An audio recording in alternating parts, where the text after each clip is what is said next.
ఈ రోజే డౌన్లోడ్ చేయండి. మీ ఫేవరెట్ షోస్ చూడండి. నా తల్లి, ఎంత మంచి మాట చెప్పావమ్మా. నువ్వు పెళ్లికి ఒప్పుకున్నావు, నాకది చాలు. నీ పెళ్లిని అంగరంగ వైభవంగా చేస్తాను.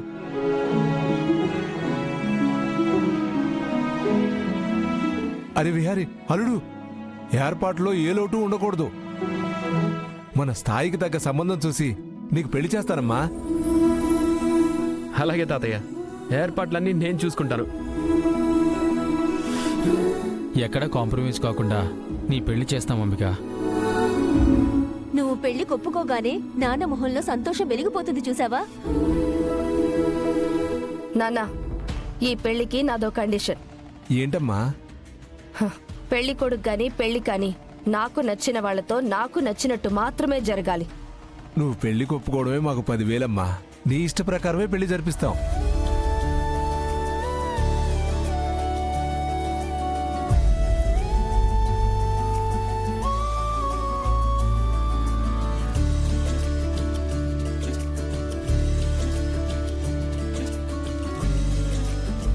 ఏంటి అంబిక సడన్ గా పెళ్లి కొప్పుకుంది? ఈ సడన్ సర్ప్రైజ్ నేను కూడా గెస్ట్ చేయలేదమ్మా. ఇదెందుకు ఒప్పుకుందంటావు? అది నాకు అర్థం కావట్లేదమ్మా. అంబిక, నోరు తీపి చేసుకో.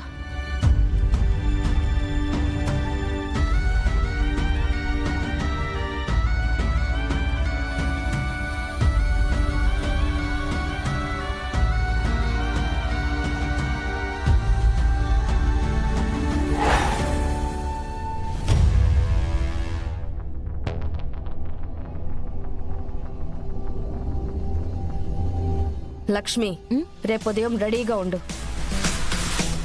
ఎక్కడికమ్మా? ఎక్కడికంటావేంటి, మర్చిపోయావా? ఏం మర్చిపోయాను? ఏయ్, నేను పెళ్లి కొప్పుకుంటే 200 ఎకరాల పొలాలు నాకు రాసిస్తానన్నావు కదా.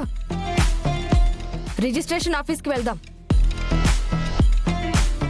ఏంటి ఆలోచిస్తున్నావు? నేను రానమ్మా. ఏయ్, ఏంటే రానంటున్నావు? పిచ్చి పిచ్చిగా ఉందా? 200 ఎకరాలు రాస్తానన్నావు, మర్యాదగా రాయ్. నేను రాయను.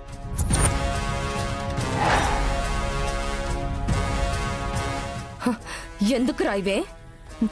చూడండమ్మా, మీరు నా దత్తత కార్యక్రమం రద్దు చేసుకుంటే మీరు పెళ్లికి ఒప్పుకుంటాను అని అన్నారు. కానీ నేను దత్తతని వద్దు అని చెప్పిన తర్వాత మీరు పెళ్లికి ఒప్పుకోలేదు. సేమ్ అలానే ఇప్పుడు మీరు పెళ్లికి ఒప్పుకున్నారు. నేను ఆ 200 ఎకరాలు మీకు రాయను. Tit for tat.